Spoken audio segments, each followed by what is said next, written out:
What's happening? This is Jun Tzu. Just slabberin. I told you. What's happening? This is Jun Tzu, just slabberin. Today, we're joined by a very special guest. This is Ursula Burns. Hello. You're our first female on the podcast. Woohoo. So we got the lights all pink for you. Oh, lovely. I love a bit of pink lighting. Oh, yes. Very nice. But you're a phenomenal harp player. Oh, yeah. This is beautiful. Can even play it in a swivel chair from far away. I love it. I love it. And I seen as well yesterday you were on Britain's Got Talent. Ages ago, 2019. Phenomenal. I was a nightmare. We'll get into all that now. Listen, this podcast is sponsored by Hotbox for letting us use the studio. Also sponsored by Big Buzz Lightyear, the absolute legend. Sponsored by Wonka. Sponsored by The Violent Gentleman. That's our T-shirts as well. The Born in Belfast and Just Slabberin T-shirts. You can get them. They're on sale now. And I think that's it for now. I think they're all the sponsors. Oh, wow, and big shout out to the whiskey as well. That's the Dragon Claw whiskey. Nice. That was Chris Crooks. Do you know? I don't know. He's a tattoo artist from Belfast. Right. But he made up his own whiskey. The box is just gorgeous, It's isn't stunning, isn't it? It's just and gorgeous. it has the clover on one side and the red hand of Ulster on the other. So where can you buy that for a wee present? I don't know where you can buy it. I'm sure there's like, that's one of 200 bottles. Right. So it's like very like, I think you can't buy it though online. You just go on, type in Dragon Claw whiskey. Okay, But there you I had go. him on the podcast. We actually talked for 3 hours. 3 hours long about everything. There's a lot to say about whiskey. I'm telling you, and tattoos. He was a Japanese tattoo artist. So you want to see his like art? It's phenomenal. Well, I love a bit of dragon. You know, I'm just looking at the lovely gold. It's almost like Celtic, but a dragon That's as well. exactly It's what he absolutely designed it himself. beautiful. He designed that himself as well, and he Such a nice blended in bottle. the Celticness with the dragon. It's cool, isn't it? Yeah, it's really nice. So let's talk about you then, Okay. Ursula. So, what I've seen on your Instagram, it says you're a comedian. Well, I do all manner of stuff. So I would have started out doing sort of more on the indie scene. I've been going about 30 years, and I would take the harp as a singer-songwriter, would use a guitar. So I was more travelling with bands and wasn't into classical or traditional, and I didn't learn. I was, creative. Yes, and you never learnt? No, I never learned. I've never had a lesson. I love that. I just went Self-taught? for it. Well, it was, my mum said, I started doing it for the money. My mum said, if you tune this harp up, I'll give you 60 quid to do a wee gig. So I tuned the harp up and sat beside her in Belfast Castle basement, and we played. But it only took me like a And couple of how old months. were you when you done that? 25. Wow, so I was quite know. late on. Late too. on, totally late on, And you yeah. hadn't picked up, did you play any Well, I instruments? did. I wrote songs from I could reach the piano. I would play the piano. It's my first instrument. Right. And I had a few lessons on it, but I had just really severe dyslexia, so I didn't really get on. I failed all my exams, including my music exams. But Yes. anyway, I was always writing songs, and I've got my first songbooks are from when I was a child. And then when I was a teen, I had other songbooks. And then I ran away with the circus loads of times and didn't do music until I was 25. I came back home to Belfast after doing 3 years living on the road with gypsy wagons and What? And horses, travelling with a theatre company called Horse and Bamboo. And they used to play music around the fire and drink whiskey and So play like music my around the type of fire. people. And we'd walk from rural town to rural town with horses, gypsy wagons, and then we put on the show for the locals. Awesome. And so it was living that lifestyle, living around the campfire, and that's what ignited my sort of love of music. So I came back home after 3 years on the road with them and started writing songs and made my first album. And that was 95, 96, 97, around that time. Wow, and what was your first album called? According to Ursula Burns. According to Ursula Burns? It was out on Free Range Records, and then I made 4 more albums myself, just self-financed. Right. I've always been sort of under the radar, independent. I make my living off gigs, live gigs. Yeah. All my work is live. Yeah. And I've been playing now for 30 years. So as people just sort of assumed I could do it because I'd sort of red hair and I managed to look as if I was doing it. I just played along, and then within a couple of years, I really was doing it. Yeah. And then 30 years later, really got it down. So you've done like 5 albums. 5 albums, yeah. Wow. And Self-released, yeah. And what is this album here then? That was the last album. I haven't done an album now since 2016. So I met you around the time I did this album. Right, I know you said this now. I've no recollection. I know you don't remember. I've no recollection. So you don't remember asking me to marry you? No, I can't remember that. Because I went into the venue. We were playing upstairs in a bar in Belfast. Adam Turkington did the gig. Oh, yes. And you remember Culture him? Night. Yes, because he runs Culture Night and everything. He's actually good. You were releasing your album the next day, and I picked up the cover of your album with the 4 towers on it and the baby. Yeah. I was like, oh my God, that looks like the album that I'm just releasing. Yeah. And then I pulled this one out of the harp case and showed it to you, and you were like, oh my God, look at that album cover. Yeah. Will you marry me? Do you remember? No, and I cannot remember. Well, no, maybe not. I don't know what's happening. But we did the gig, and you sang your song, I Was Born in Belfast, and my song was Born in Belfast. Wow. So, but my song's not really a song. It's more like a wee bit of a rant. It was just sort of a bit, it doesn't show off the harp or it's the not singing. On this. It's not on the CD. No, because it's not on any CD. See, my comedy stuff, it's slightly more tongue-in-cheek, funny. Yeah. My comedy show material's never been recorded. It's more a live experience. Right. So the songs that have released are songs. Yes. But the comedy stuff is always live. Right. And Born in Belfast is like a comedy thing there? It's I call Born in Belfast is slightly more funny. It just makes people laugh. I've never done it on radio or recorded it because it's more visual and it's just I stick it in my comedy set, my comedy show. I have about 4 different. I go to Edinburgh sometimes, and I would write different shows and different songs. My comedy set's ever evolving. Usually, the worst song drops off the end, and then new ones go in, and that's how it evolves. Yeah, and when did you start doing the comedy then? About 10 years ago. It happened by accident. So I went down to... I'd always been writing funny songs and straights. I call them straight or funny, and I've always written sort of environmental or edgy stuff. I've got some stuff about what we're in at the minute, kind of like I sort of perceive us to be in a bit of a psychological war. So I do write stuff that I'm also even afraid to perform. Right. And I do some... it's a real mix of stuff, and I've always written about sort of things that are slightly challenging and maybe not necessarily from the mainstream perspective. So it's kind of out of the comfort zone stuff.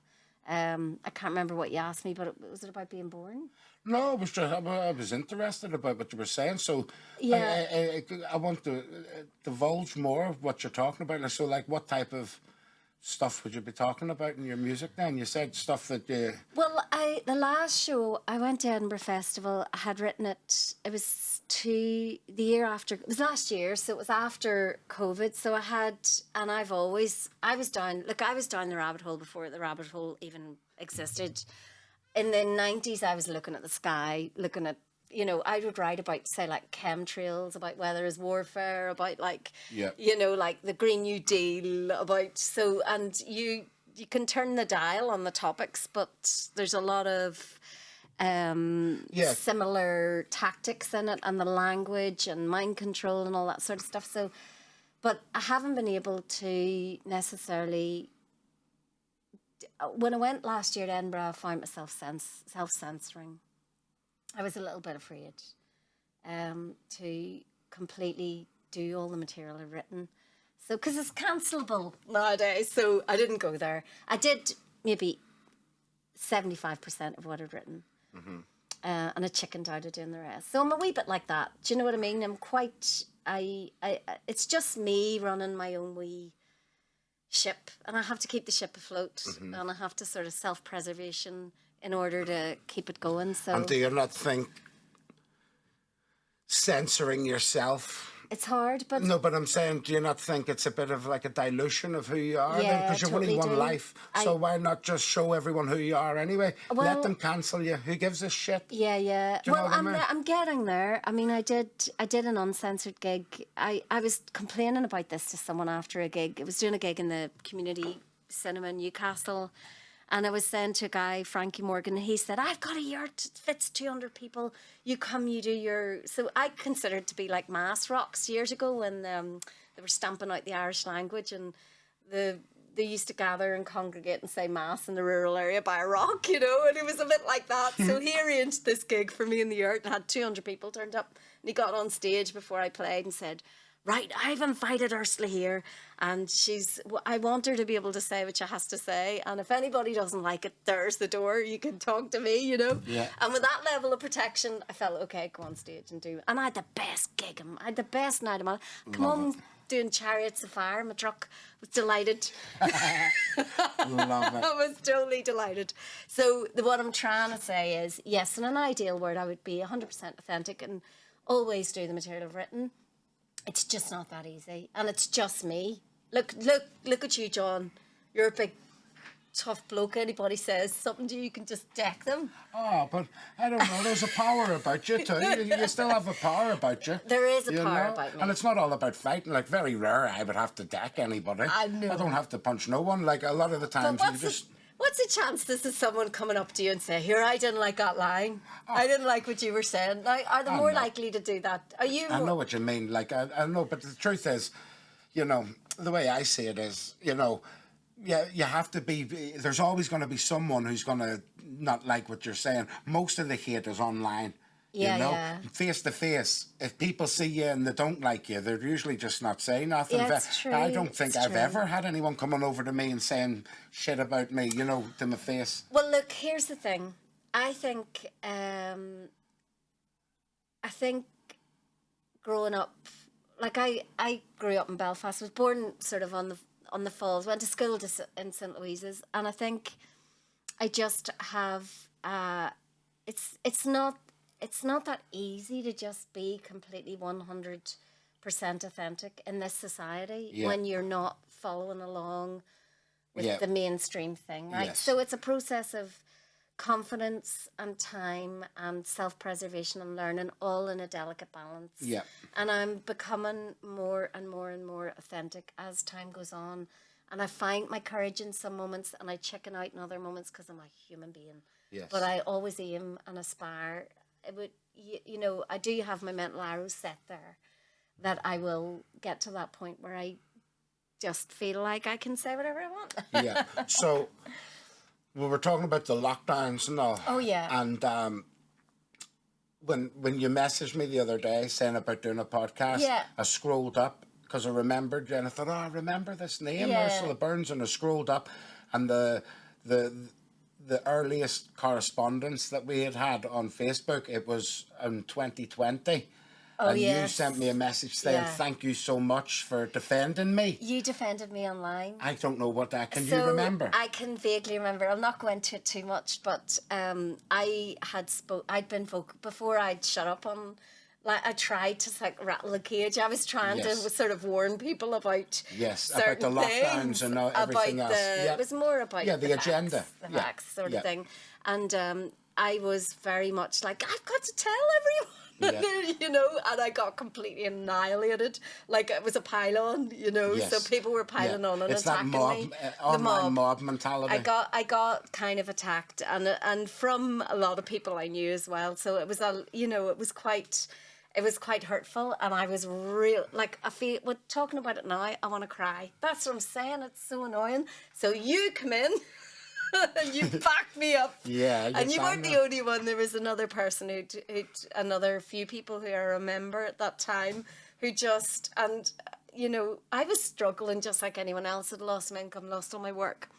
I was still trying to feed my child and, you know, like keep my house going. And, you know, there was a 3-month gap before I got any money in, and I'd lost a whole rake of work. So I was sitting in the house down in bottles of wine trying to tell people, you know, it wasn't great. Of course. That first lockdown was very hard for me. I didn't enjoy it, as some people did, but I didn't. So I was rattling the cage, and I just felt I'd sent you a message. Yeah. You know, to say thank you. You weighed in on a thread and said, back off. Yeah, of course. I can remember vaguely because, see, like, I don't know if you noticed, but I mean, I've always been like, my dad would always say, "You're a conspiracy theorist. Yeah, me That's what too. you're into," and all. That's what he used to say to me. Yeah. Since I was 12, I was studying about the Freemasons and the Yeah. agenda, and I knew about, they're gonna about depopulation. Yes, that's everything. And forced vaccines, all of this. Yeah. I knew about all this Yeah. from when I was like 12. Me too. So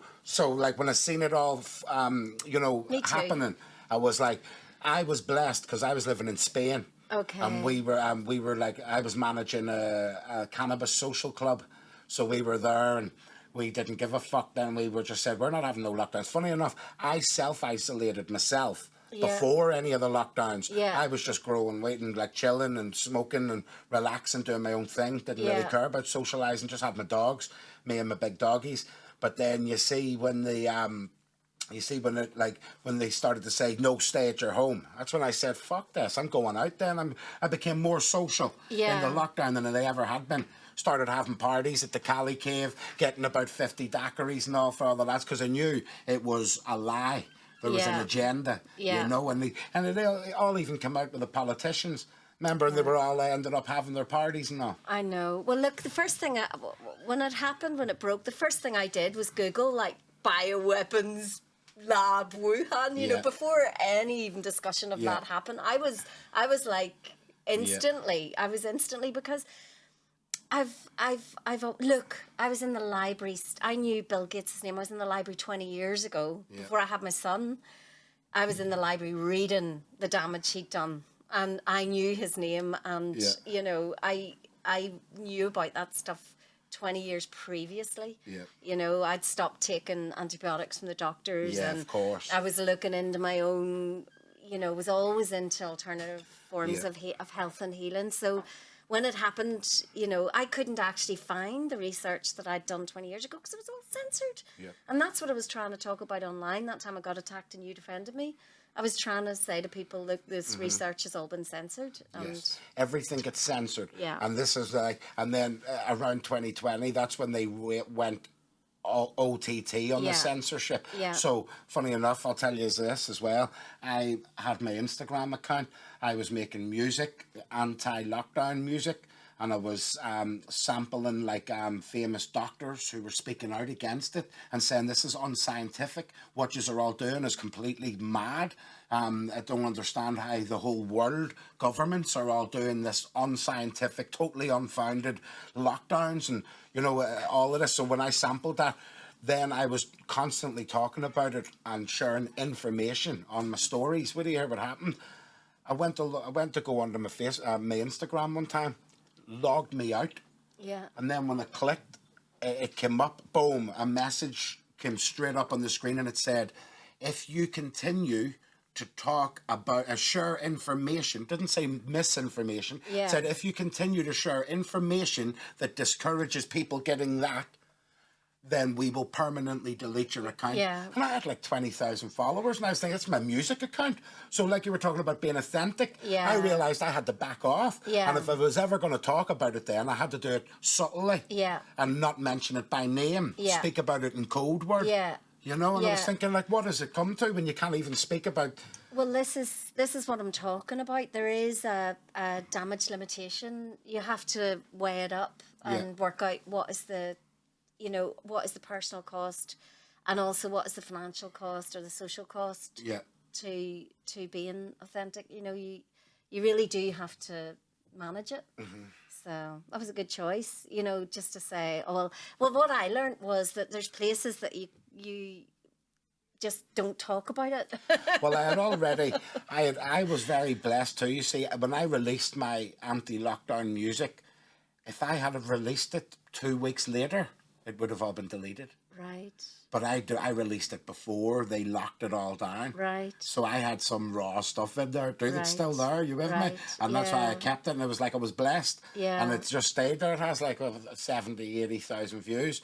But I just put it up and just thought, you know, they can enjoy that then. You know, it is what it is. But like you said, you have to learn if they're locking you down for it, then don't speak about it, don't mention it by name. You know, that basically the truth is it was forced medication. That's what they were doing. They were forcing medication upon people and then bullying people into it. Everyone that I met that took it, none of them wanted it or even believed in it. It's They all true, said, yeah. every single one that I met who took it, they were bully victims. They all went, I wanted to go on holiday. Yeah, they took it for a shot to go to Malaga or to, you know. Oh, the other one was my relation was sick and my granny was sick. You know, my dad was sick and he did die over the COVID, and I just decided I am not following these. Like he needed my help and I was helping at that point, and you know the rest of my family were all socially distancing and they needed help. So I just ignored the rules and went up and helped him. And I will never, ever regret that, because that he, you know, and then he eventually did pass, you know. So it was just like, you have to go with your, like in a scenario like that, the person who brought you into the world, you go with your instincts. You don't go with government advice. You know what I mean? And so many people did, and it broke my heart to see that. I thought, how could you do that? When you know, they were telling you, when it first came out, they were saying there's people dropping dead in the streets. I never seen one person drop dead in the streets. Yeah. So straight away, you're thinking, hold on.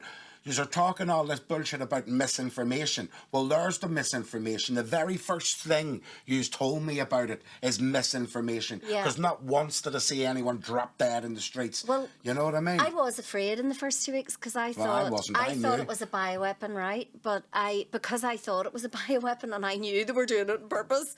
But that I was terrified because I thought they're actually going to.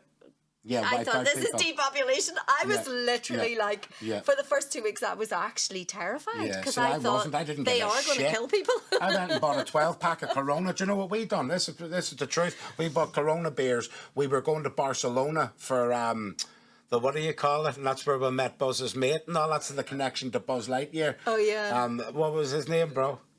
Drusilla. Legend. So I met we were doing Spanibus. Have you ever heard of Spanibus? No.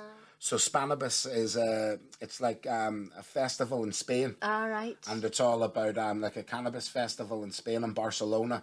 People flying from all over the world, all Americans and everything. And I told you we were managing like a cannabis social club in Spain. Right. So we had organised to do the Spanibus road trip. Yeah. Next thing, boom, 2 days before the show, there's an outbreak. The city's going into lockdown for the first time in history and all. You have to escape and all, otherwise you'll be trapped in the city. This is what they were saying to us. We just went on in anyway with our Coronas and I didn't give a shit. Because I knew. See, what I knew is this. Let me tell you this, right? You see, if there was, like you said, a bioweapon to destroy, like, you know, to depopulise and all, right? They wouldn't tell you about it on the news. This is anything that they tell you on the news, believe the opposite. I know. So if they tell you it's safe to go outside, guess what? It's probably not safe to go outside. If they say wear masks, guess what? Don't be wearing no masks because it's dopey. It doesn't make sense. Look, even the thing about the gloves and the masks. Why did no one keep on wearing gloves? Remember at the start, and everyone was wearing the gloves. And then it was like, no, just wear the masks. I never wore a mask. But look here, you don't need to tell me. You're singing to the choir. I have never had a telly. Yeah. You've never had a TV? No. When I left home at 17, I was already aware. You're a G. I was already aware. I refused to have a TV in my whole adult life. They still bully me, threaten me, write to me. I've got about this many TV license requests. Like, you know, they've sent people around to the doors and everything. I've never actually had one. So you're on Britain's Got Talent. Oh, stop. But you weren't on the thing. I didn't have a TV in the house. I know, well, that's when my standards hit the proper all-time low. No, it's true. Well, they asked me for 4 years to go on that show, and they literally did headhunt me, and then they flew over and auditioned me in my studio, which was across there. It was Vault Artist Studios. It was in the big Metropolitan College, and I had a hairdressing studio at the top, big overviews over Belfast. They flew over and auditioned me, then said, will you come play the Palladium, and that was the carrot. I was like, who could turn down the Palladium? So they flew me over, played the Palladium, got my 4 standing ovation, you know, like the 4 yeses you got into and the first standing ovation, and got in, and that's when the manipulation started. What do you mean, Simon got his claws into you? No, well, what I mean is they were like, so then I was flying to London every other week. They were paying for it, was signing contracts and, you know, doing stuff and getting costumes, but they wouldn't allow me to go forward into the live show with my own material. So I was sending them videos saying, what about this? What about if I play the harp with one hand, the piano with the other? What about if I fly with the piano, but fly with the harp? You know, like we'll bring it up like a circus thing. To fly me to the moon with the harp. I wanted to do that, genuinely wanted to do that. Wouldn't let me do it. They wanted me, again, to just lie. All they wanted was me to lie down on the floor with the harp. That was all they wanted. And, you know, that was part of my comedy show. But I told them it wasn't going to work. And I was really, really uncomfortable. I didn't get much tech time. I felt like I was bullied, manipulated.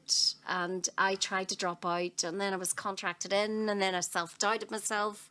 And then I went forward. And then I regretted, you know, not dropping out. So, hold on, are you talking about the live show? Yes, and did you only do the one then? I did two. So see, I've only seen the one. I seen the one where you came down. The lying down one. Well, the first they got the one. See, that was the problem. They wanted me to lie down for the second one as well. The first one went well. The first one was in the Palladium, and I did 3 songs, and I got like standing ovation in the place, and the 4 yeses, and that was great. But then they manipulated me. And you done the second one then? I did the live show, and they wanted me to fly down on a cloud, which I did. And it was awful. It was just, I was so out of... I told them, and I have all the threads of emails where I told them that won't work. And I know I've been performing for, that was 2019. I've been performing for 27 years at that point. I'm like, I know when I'm comfortable and know it's not going to work, but I trusted them. They were like, you don't know our audience, and if you do your own material, you'll get next, and you'll be, you know. But anyway, they had me in the shame box by that stage, and they know how they're placing you anyway when they have you in there. We shouldn't even be giving them airtime, talking about them. They're scum. Yeah. No, I believe that. I can feel it. It's total manipulation. I did watch it. I watched it last night, and I was like, "Wow, this is mad." I wasn't expecting it all that. And like you said, it's all they're throwing everything in, and you know, and then the harp got smashed. It actually upset me when I seen the harp break. It was a fake harp, obviously, but I seen it break, and I was like, "What?" And then the way they wielded it. That's so stupid. It was it was very pantomime-y. It was so stupid. Look, I went against my instincts. Look, in life. You know, don't go against your instincts. The whole thing had gone against my instincts. The first trip over to Palladium was nice. It was nice. Yeah. That I really enjoyed that. 1 or 2 of the trips I did enjoy. They flew me over to London for nearly a year. I enjoyed that. I went out. My friend lives over there. I went out for dinner. I went to shows, and like I enjoyed that year. But what year was that? That was 2019. So it was just before it all hit as well. Then every weekend I was going to London. I wasn't earning money here. Like I was turning down. You don't get paid to go do all that time over there. So when I did my accounts for the lockdown thing, I had earned about half of what I normally earn because I had. Of course. So then it affected me for the next 2 years. Of course. And then next thing then as well, they're saying you can't even do any gigs now unless you get the... They'd asked me to keep all of July. They make you feel like you're going right to the top. They'd asked me to keep the whole of July free, and I had. But I went into complete panic attacks when they aired the first one, and I realised they were shaming me. And they did an article on The Sun. They shamed me for being a mother. They talked about my son. I was in the Sun newspaper. It was Easter, and I started taking panic. I had a whole week of panic attacks. That's when I tried to drop out of the show. Couldn't even go to the shop. Everybody, like, it was awful. It was totally traumatic. And then I was in that thing of trying to get out of it. And then I went forward with it. And then it was even worse. I went into counselling when I finished because I felt like I've been doing what I do for 27 years at that point. And I'm really good at it. Like, I really can play harp. But they cut out all the good harping bits, and...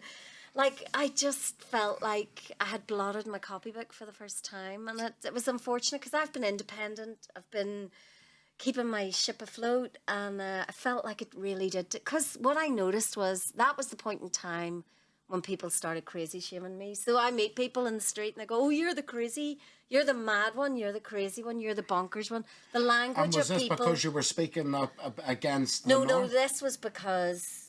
I went on Britain's Got Talent and how they portrayed Yes, me. so they were just saying you were crazy from that. Yes, so they'd been. That's how the TV and the mind control works. You didn't see. When I watched it last night, I didn't think you were crazy. I just thought it seemed like very pantomime. Yeah, you would have been incredible in like a pantomime show. Like that's how I seen it. You know what I mean? I thought it was like that. It wasn't authentic. That second live show wasn't authentic. The first one was because it was my material. I never seen the first one. You need to watch the first one. The first one's better, and the first one was okay. I'm not ashamed of the first one. Don't be ashamed of the second one either. Listen, it's a bit of history. Look, it's a load of shit. Yeah, of course, but I mean, listen, I've done shit that I'm not proud of. You know what I mean? I've done stuff that I'm not proud of. It is what it is. I'm not into people who like, you know, want to delete bits of history and all too. It is what it is. Oh, if I could delete that, I would delete it, tell you, but it's on their website. I know it is, I know. Because when I typed it in, I seen it, you know, and I was thinking. Yeah, and it's also, if you Google, that's the first thing you're going to get, you know. Yeah. It's just, oh my God. But, you know, I did manage, at the time we were in the contracts thing, to... I had this dream, right? Oh my God. Anyway, I had a dream, and after the dream, I said to the lawyer in London about the back catalogue, and then we got the clause removed that Simon Cowell would own my back catalogue, or that I wouldn't be able to work afterwards. So we got those clauses out of the contract. Yeah. So after I did personally recover from how upset I was by it, I was able to still own my own work. Whoa, so they were actually in the contract at first, that you weren't even allowed to do anything after it? There's a 3-month thing if you don't go to the end. Yeah. And if you go right to the end, I think there's a longer thing. I burnt all the contracts after I got, after about 3 months, I was released from all contract obligations. Fair play, do you? Yeah. Yeah, but you're dealing with all that on your own. I feel bad for you because I can imagine. So 2019... Britain's Got Talent and everything, and you're thinking, oh, this could be it. And then next thing, 2020, you're locked down, no work. I know, it was. Everyone's calling you a maniac. I know. And you're thinking, I don't care if I'm a maniac. I'm not being bullied into getting experimental drugs pumped into me. You with me? I'm proud of you. I'm so proud of you for doing that. I lost a lot of people, actually, really distant, And then after that, I was like, well, I got very good at being self-contained. Yeah. And... I was anyway. Yeah. I run my own, I consider it a business, run my own business. I drive my own places, I book my own gigs, I write my own material, I do my own shows. I consider myself quite able. Of course. But that was at a whole other level of kind of almost loneliness, because it was like when you can see what you're trying to explain and then you get attacked or, shut down kind of thing. You should have went back on the road. You should have shouted your old gypsy band. I did. I bought a truck. I got a wee truck from eBay and built a gypsy wagon on the back. It's outside. I've seen it. I've seen you pull up. And then, so the side lifts off and it's a stage. Smoke bubbles and harp. I love it. Old school. He did the gasp. It's like a travelling show, but I love it though. That's what I love. A chalk up in the back where I am. Yeah, see, it resonates with me that more, It's gypsy wagon. Yeah, that's how it's supposed to be. Road, yeah. So it's my wandering bohemian wee truck. I'm a trucker. Love it. Fair play. Yeah. Trucking. Trucks and harps. So what happened then after the lockdown then? Did you? Because what I don't understand is I rebelled. I just said, I'm not doing this. I went in to there was some random doctor in Spain. I went in, paid him €80. He sent me saying I couldn't have to wear a mask. So everywhere I went now, I'd show everyone, the police and all, they all hated me. They all hated me, bro, because I didn't have to wear no mask. They're all wearing masks, and I'm like, that exemption. Everyone's like, oh, how'd you get your exemption? I just despised it all. I thought, I will die on this hill. You with me? See the way you're scared about losing money and all from it? I was ready to die for it. I mean, I said, shoot me dead. If they started to say, you have to take it now, otherwise we're shooting you, I would be saying, put one in my head then. Well, that's how I was. I found myself saying exactly those words. I said they would have to shoot me first. And I still, of course, feel like that. Yeah. And I mean it. Yeah. I absolutely mean it. But with the mask thing, my son was very much, you see, because it's just me and him in the house. But he very much... Did he believe it? Yes, and he more trusted his dad's or his, it's natural. No, I didn't convince him. I just said one thing, which was please. Yeah, please don't dare get them jobs. Yeah. Until you've watched the 3 hour, where was it Dr. Malone went on Joe Rogan, and my son would respect maybe that. Yes. So of course. I said to him, just promise me to hold just off. watch this. And he held off. I've never even asked him to do the dishes. I said, I've never even asked you to do the dishes, and now I'm actually on my knees. Please don't. So I managed to hold him off, and then it all collapsed. Yeah. You know. Yeah. And the other thing was for my son's sake. Like my son, once or twice did want me to. We were going into the supermarket or something. Yeah. And he wanted me to wear a mask. Like he was embarrassed by me. So the thing is, I was flexible enough to meet him halfway because I couldn't. He's my son. I know. I'm but blessed. you haven't met my son. My son's just gorgeous. So and he how met old me. Is he? He's 19 now. He's interrailing at the minute. He's in Europe. So, but I met him he met me halfway. I met him halfway. We didn't have any arguments about it. He just understands. Yeah. He knows me. And I know him, and I let him be. And he's completely able to have his own. We can live in harmony, even though we have different things. But I did really want. Mother Bear wants to protect her child, you know, and that was a toughie. Take that. Yeah, of course. I believed I did collapse the narrative because I was like, I was convinced they were using magic as well, you know, like this kind of like dark, they were using satanic, magic. They were using a satanic magic. That's a real fact. Made a wand from a well in Portaferry, and I was like, I will collapse this narrative, and then boom, it collapsed. What? Nah. I think I might have collapsed it myself down in a well in Portaferry. That sounds a bit bad to me. I don't know about that. But listen, I wouldn't put it past anything. I'm not saying I don't believe in all of the ancient, you know, like forms of that. But I'll tell you what I do know. There was a dark magic, right? Yes, there was. And it swept the whole earth. Swept the whole earth. Yeah. And it was a fear. And it was fear-mongering. It was propaganda 101. Yeah. It was coercion. Coercion is actually illegal. For me to say to you, listen, you don't have to do this, but if you don't, I'm going to do this to you and that to you. That's bullying. You don't. That's coercion, but that's literally what they've done to us. You know what I mean? I wasn't allowed to. Mind-boggled me. My dad passed away. My aunt got cancer. She's since passed. But we tried to go out for dinner with her in Donegal, and I wasn't allowed in. You know, I went down and played gigs where I wasn't even allowed in to go to the toilet because I didn't have a pass, you know, and I was like, well, I'll sit outside in my truck. That's why I bought a truck and built my own venue. So proud. So I was like, I was completely prepared to never go inside a venue again. Go off the grid, lock off of the grid. I will, if I'm not allowed into a venue, I'll build my own. Yeah, 100%. And I will keep my self-employed status self-employed. Yeah, I was determined. Yeah. Damn right, cheeky bastards. Yeah, so, and then they have the cheek to say, well, no one bullied you. We were bullied, and I was made to feel like a leper. Obviously. See, I wasn't, because again, maybe it was back to what you said, I'm a big fella, and I just said, who wants it then? I'll die on this hill. And the good thing was as well, when it comes to facts, right, no one could debate it then. You know what I mean? Because we're talking about facts here. We're saying, what are you actually talking about? If you believe the TV, your facts are changing every week. You don't have an igloo about what you're talking about at all.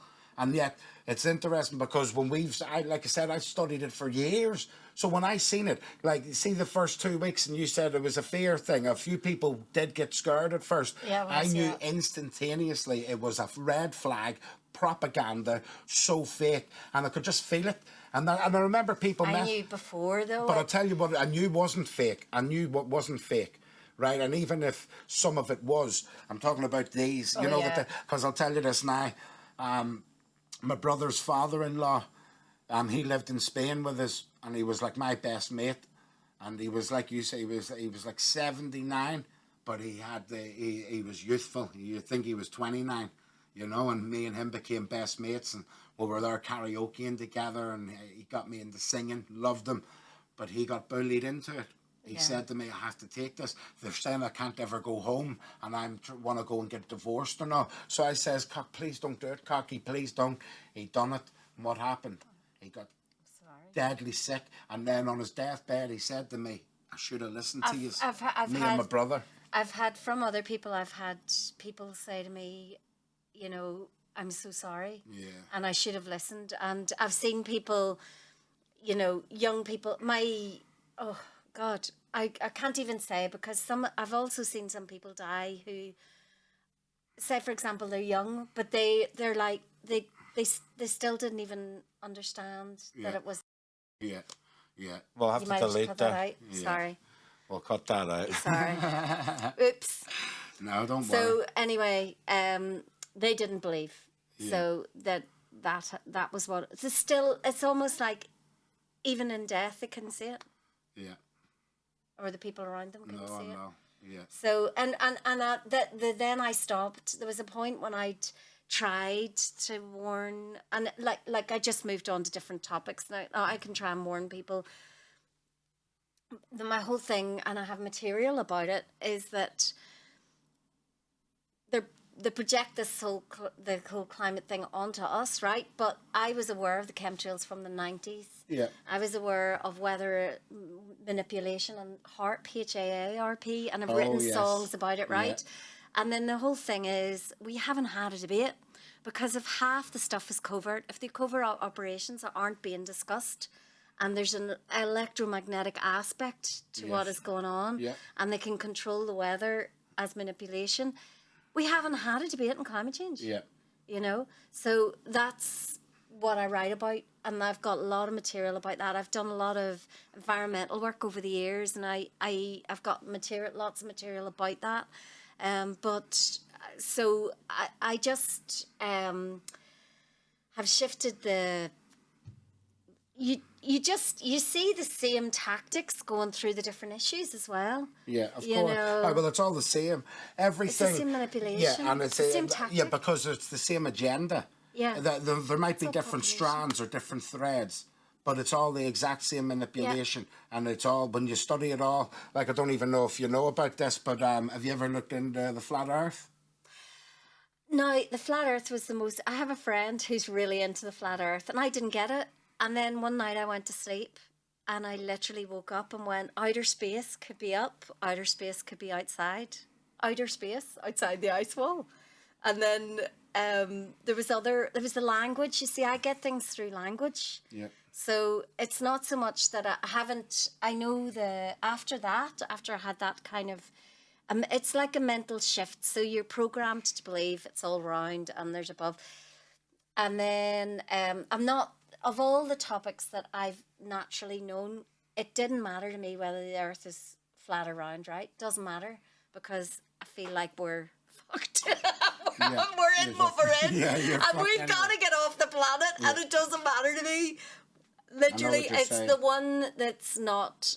It actually... Okay, if we've been lied to, that's pretty bad, but it doesn't matter to me as much as some of the things like the healthcare, the vaccines, the climate stuff, the other thing that's unmentionable. So you say that, but like you said, though, think about this. So what they try to tell you is that we're a speck, a floating speck, floating through an endless vacuum, right? But if that wasn't the case, if the truth was that there was a dome, and this is the center of everything that ever was, right? Like, that shows your importance is a lot more than what you thought it was. Do you understand what I mean? Like, there's something really, there's something specific about this that we're in. We're an enclosed environment system. So that is the most profound truth ever. Because then, like you said, they've lied. But they've lied, not just lied about the shape of what we're living on. They've lied about...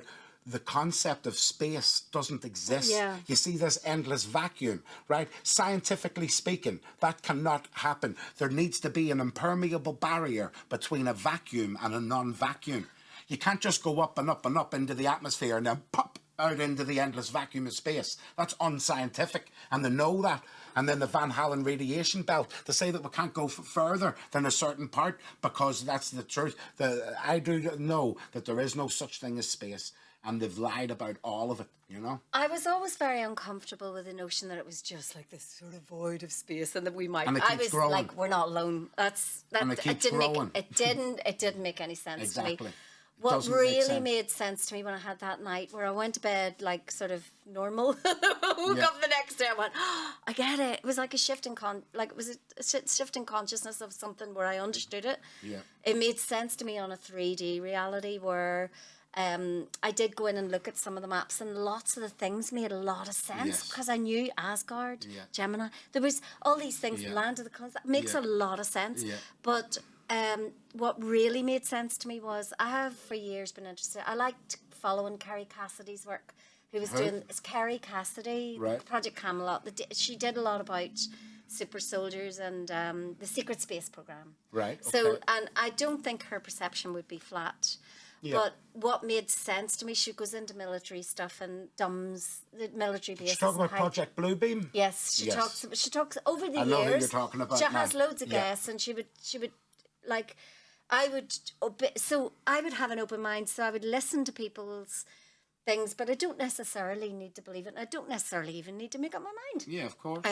But what it really made sense to me was about the high speed. I do feel we're on a slave planet, and that we've been manipulated, and this kind of high speed trains and the dumbs thing. It made total sense. It just made sense. The flat Earth made more sense on having listened to some of those super soldier kind of things. It made I can see how it practically works. I can see even more practically than like beaming people off. Yeah, exactly. High-speed trains from underneath makes a lot of sense. And you know what's sad as well? Because as a kid, I loved space. Yeah. I knew every planet in order. I knew about Andromeda, the closest galaxy next to it. I Andromeda. loved it all. Yeah. Studied it. I loved even the space films and all. I was Yeah. obsessed with it. But when you sit back and analyze it, for example, like what they try and the thing is, you see, what they try and do is they try to tell you to discard your own natural senses, what you see and experience. For example, you walk out and you see the sun and the moon in the sky, right? And they're pretty much identical in size, right? But yet science will tell you they're not identical in size. The moon is really small and really close to us, and the sun is the biggest thing you could ever see, and it's just 93 million miles away. But the sheer coincidence that they would look the exact same size. Do you understand what I mean? Like, Yeah. what's more likely? That they are just two great lights in the sky, or that there's one giant rock that seems to become transparent in the day? You can see through, you can see the sky right through it and all in the day. It's like, there's loads of like crazy shit that doesn't make any sense about what the, modern day astronomy. Well, the manipulation of us, of what we've been told, has gone. It's been so deep and so far. I mean, and language, like this whole thing of creating spells as we talk, like the manipulation of us through language alone. You start to see it. You start to decode it. Well, you know about the English language is actually like a witchcraft language. Yes. And the spelling out words, and you put The spells spell on yourself. is cast the the cast. programming Yes. and Yeah. the even I thought the greeting hello, hell, low. Yeah. So it's like it's like that aspect of understanding the depth to which things have been, and the length of time, even the calendar, what you said earlier there. So there's, if you split 28 days into 13 moons. You're a gangster. I've got it tattooed on my leg. Yeah, I've got the turtle shell. About it, 13 old moons. Yeah, so you know the turtle. I have a song on the piano. So I don't know if you know what we're talking about. Every turtle in the world, you know about the turtle shell, don't you? don't, Well, no. this is going to blow your mind then. Right. So every turtle, if you find a turtle in the wild, this is a lunar calendar for the year. Every turtle in the world has 28 little segments, and it has 13 big segments, And that's right? the- And this is what it is. If you times 28, every month has 28 days, Yeah. right? Every single month. And there's not 12 months in a year, there's 13 months in a Yes, year. of course. And you know, I proved it to my girlfriend. I said to my girlfriend, this is a fascinating concept. Did you know that women have a menstrual cycle. Of course, I was just about but to it's say it. 13 times a year. And Yes. she goes, no, it's not, it's 12. She goes, I'll prove it. It's She got her 28 thing. day cycle. She It's a counted it. 28 Yes, day it's 20 cycle. all the time. So there's not 31 Every woman's days. different, so Yeah. and there's variations. But if to nature, you see, but we've been knocked out of kilter on Knocked purpose. out of sync. Of course we have. And this whole the extra Yeah. hour and the days, So the how many calendar, days are in the a year? leap year, Yes, that's all the nonsense. whole thing. It's so all nonsense. we've been actually, and you know what? To bring it back to Britain's Got Talent, I've always been aware of this sort of stuff, right? And I've always been like, slightly up in closet hippie, like I would the new moon intentions and the Yeah. whole thing. Every single time we went over to sign contracts, it was on a new moon. Yep.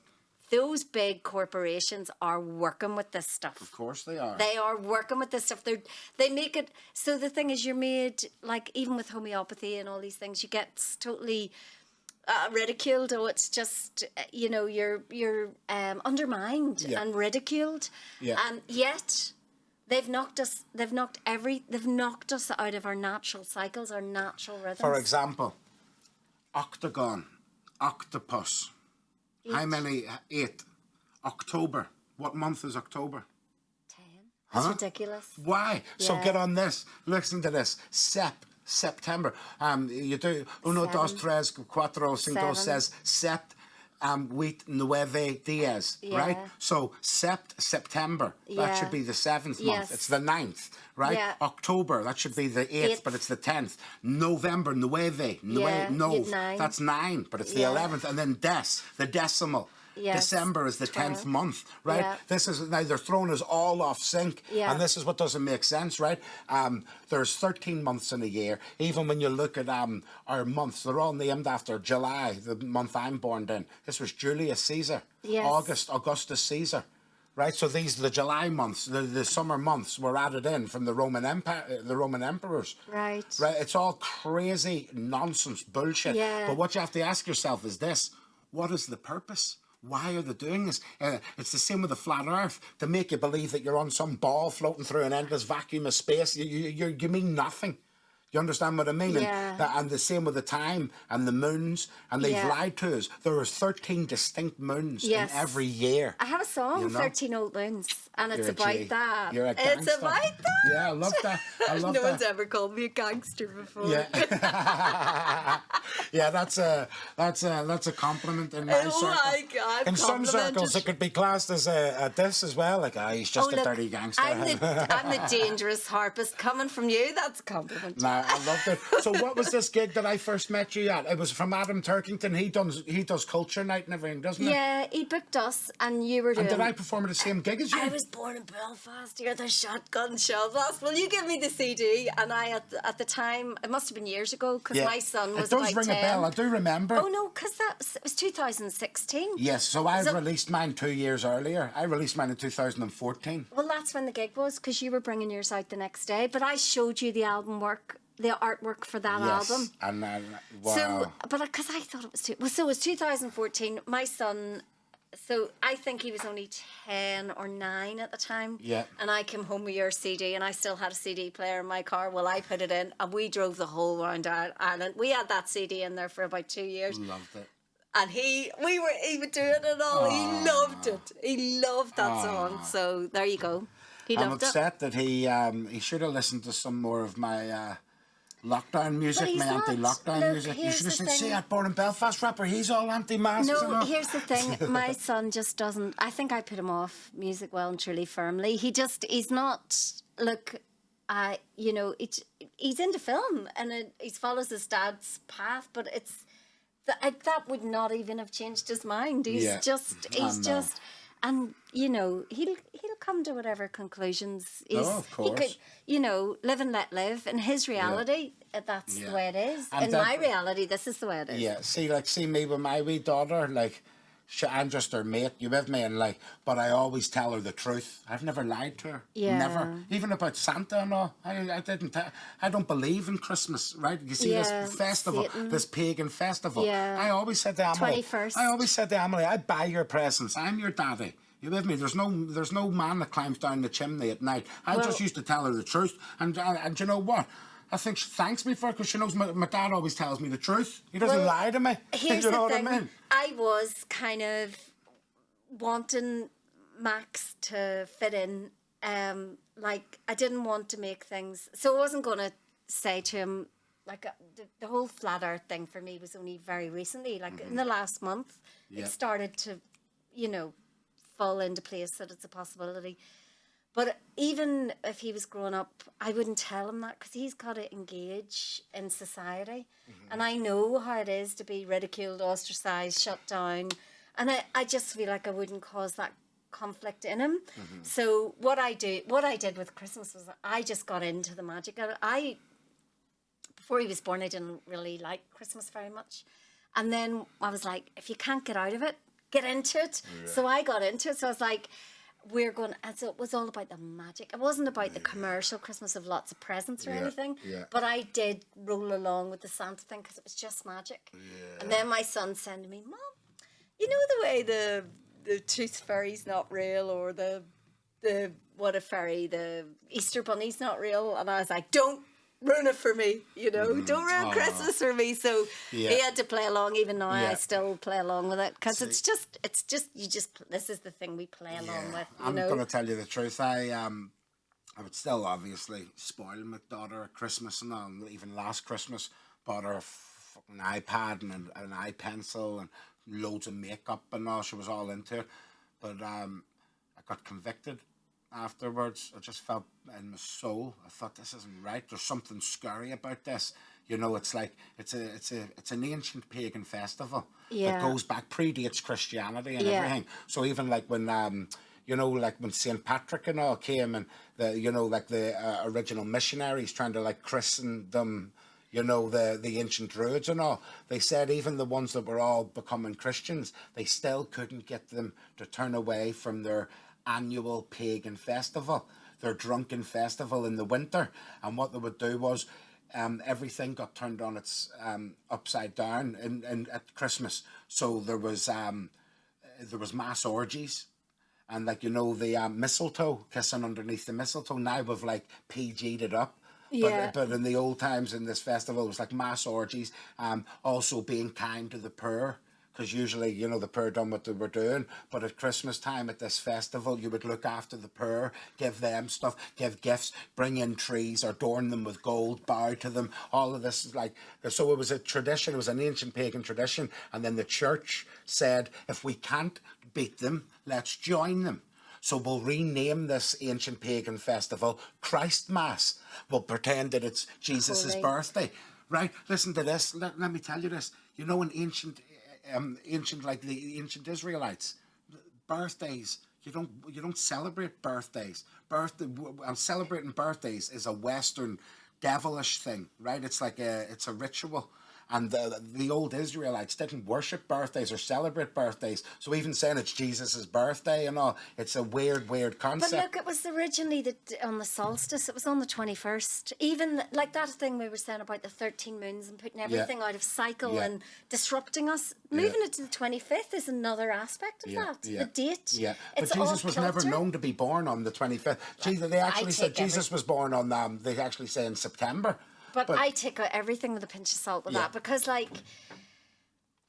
Yeah, but it's common knowledge that even for the winter solstice and the summer solstice is Christmas and Easter. That's all it is. Yeah. And it's just been renamed and blanketed up for Christianity to make it look nice.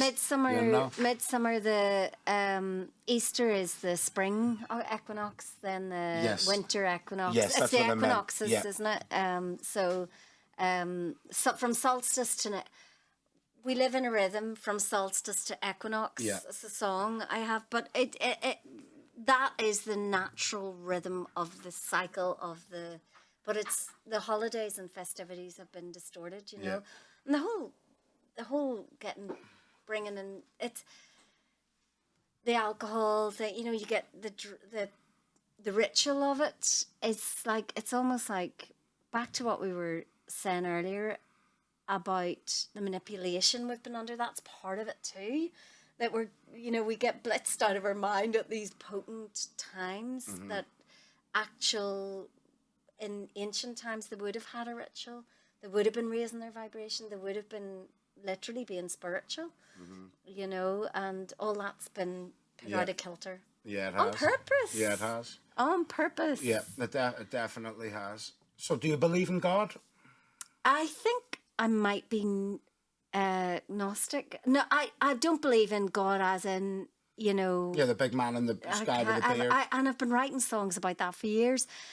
But I've always been deeply spiritual, but in the closet with it because of how you get ridiculed and, you know... So do you believe in a creator? Do you believe like something created all of us? Not... I would say it's probably more likely it's, you know, E.T. alien, you know. So, we've already established...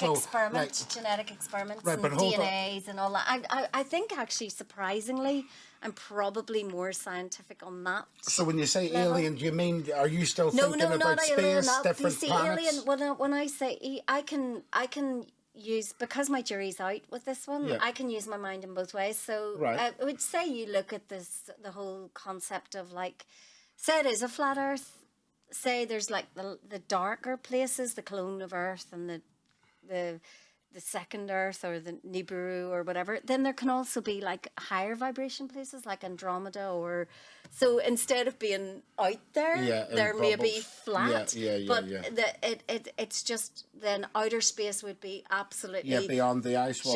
Now, I'm not saying anything that I am saying right now is not what I believe. It's what I'll entertain because I don't know. Yeah.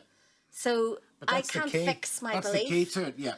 Because I genuinely don't know. Yeah. But I will entertain possibilities, and that is a very real possibility. Yes. And if I want to keep raising my vibration so that I'm more of a match to, say, like, maybe Andromeda or wherever Sirius or on the flat, like if it is flat or if it is out, doesn't matter. Right. As long as I'm a vibration to something that's a bit higher than some of the real dense places. And I do believe that there's good and evil. That's what I believe in.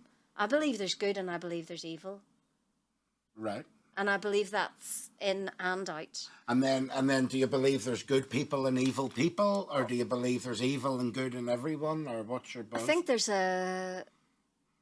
there's definitely once my son dropped mashed potato on the floor, I said, "Don't drop the mashed potato on the floor." That's, you know, and he said he woke up the next day and went, he said, "It's not your floor, it's God's floor." And then he said something about outer space, and he woke up the next day and said, "And inner space." And it was like, so we would all have the capacity for good or evil, but good and evil both need to exist. But who defines good then? If there is no God, if there is no creator, who defines what good is? I don't know. I think it's just a force. The force. I believe in the force. Yeah, Jedi. Yeah, I love it. I'm a Jedi. I love it, Ursula. So the truth is, I don't know. But that's the best, and I love that answer, because you know Socrates. You know about Socrates. They said he was the wisest man in the world, and he said, "I don't think I am." And he went and met all these other philosophers and spoke to them all. Do you know what he said at the end? I've realised I probably am the most smartest man in the world. Do you know why? Because they all think they know something, whereas I know that I know nothing. Yeah. And that's it, you know? Yeah. When you know nothing, that's when you're open to the truth. Yeah. Because nothing's going to stump you and say, "No, because it has to be this," and you're trying to fit what you've just learned around what you already believe. You have to just let go of it all and just accept it, you know? I'll tell you what, though. Growing up in Belfast, I got far too much religion, and I gave it up very quickly. Like must have been 12, 13, 14 when I just went, "This is ridiculous. I'm not doing this anymore." And that was a big deal because my dad's family, the last of his brothers passed away a few weeks ago, and he was there was 5 nuns and priests, and it was a very religious, very old Victorian kind of value family kind of thing. And I could at points in my life open my mind to the energies of, like, I could believe in anything. Dragons, unicorns, fairies, like angels, you know, I could believe in anything, but like original sin, no. Anything from like, you know, that was from the Jesus story, no. I could get into Jesus as like a consciousness, but I couldn't take any of the stories as some, but it's because I had to decode a lot of religious programming. Yes, of I got course. far too much. Yep, you got So beat up round the head with it as a kid, and a lot of every people hour did you're over here. praying, and you know, Were you raised Catholic? yeah, I was raised a Catholic, Yep. you see. So and that is, you do And have yet to Catholicism, deprogram. when you study Catholicism as well, it has more in common with like ancient Babylonian religions, predated Christianity than anything Yeah. that they actually encourage not reading the Bible. They pray to the Virgin Mary, they pray to angels.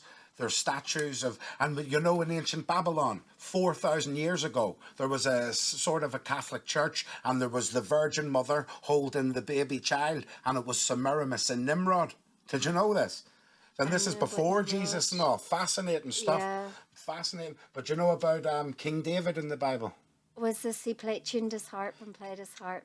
For Saul, King Saul. So before David became king, Yeah. there was Saul, King Saul, and King Saul was riddled with demons, right? And the only thing that would soothe his demons was the harp being played. Did you know this? And David would come and play him the harp, and then he Yes. would relax, and his demons would leave him. Well, I didn't know about the demon bit, but I was thinking a lot about the harpers, the old bardic harpers, because the harpers were considered like almost royalty. They were, you know, but in 1600s, Queen Elizabeth I said, kill the harpers, burn their instruments, because they're considered dangerous, because they were mixing with all elements of society, from kings to paupers. They were talking about all the subjects, but like what I do. Yeah, of course. But when I started harp 30 years ago, there was no, there's only classical or traditional. And they're the only harp and art forms that are accepted. You know, there's no other channel. And I've always operated outside the harping world. I have never engaged with it. Yeah. I'm only just about to on my 30th anniversary of playing. And I think the whole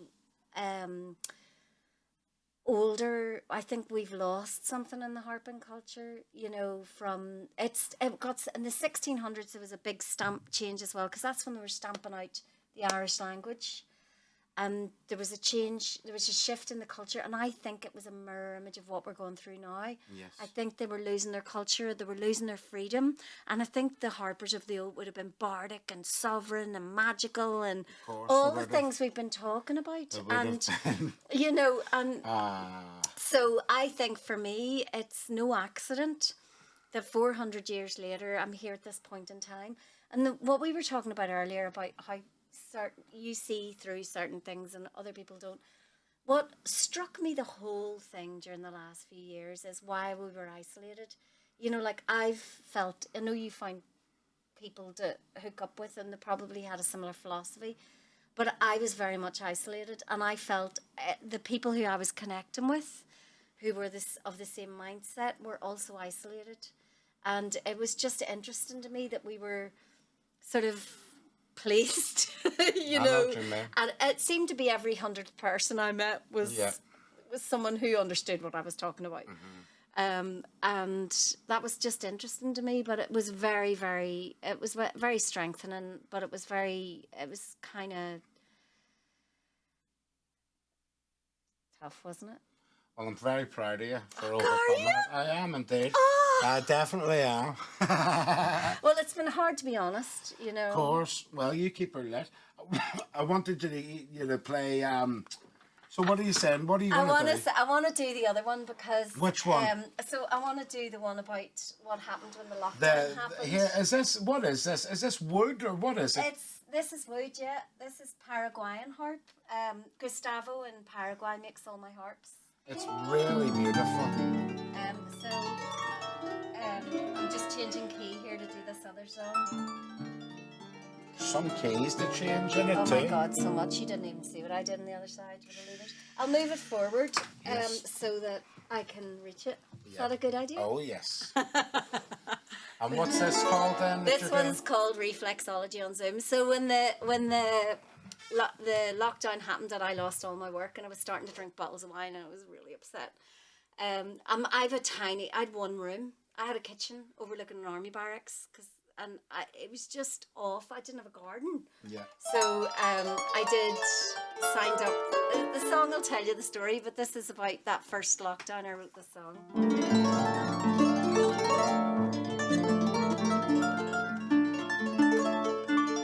I used to be a musician, a harpist to be exact. I'd play it all around the world, carry it on my back. 2020 vision, Corona swept the globe, with music rendered non-essential. The government sent us home. I had a few nervous breakdowns, drank too many bottles of wine, and wept for my loss of income, and ranted a lot online. The venues were closed for ages, and they would open no time soon. So I enrolled in the course on Conway Mill and started classes on Zoom. The teacher was quite lovely. She bought a plastic foot, showed us where to apply the pressure, and recommended certain books. Then I was studying anatomy with the wrong side of my brain and colouring in pictures of penises when the government suggested I retrain.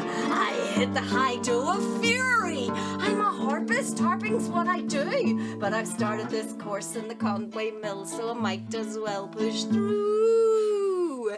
It was time to get some experience with reflexology, so I teamed up with a woman in West Belfast who was on the same course as me. She'd find herself a client, she'd find him in the spa, and if we took a foot each, it would only take half an hour. Wow. Here, love, I have a desperate pain in my legs. Do you think it's 'cause of that back massage I got in Kelly Bags? A back massage causing that much pain?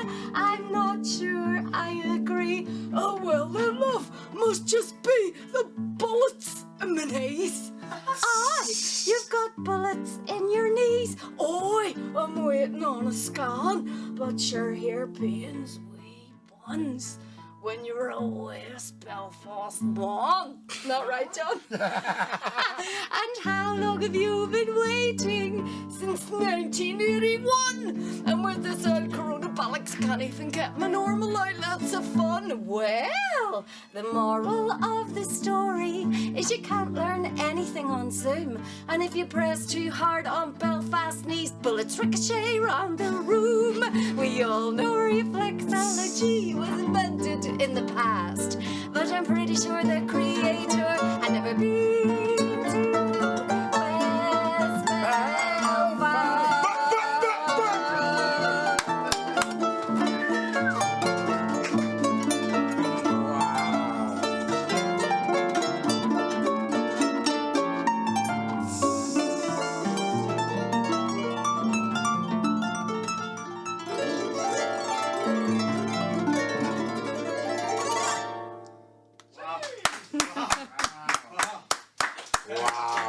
What an end to an episode. Thank you, everybody. Keep her locked.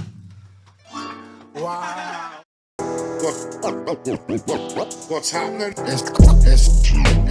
This is Jun Tzu.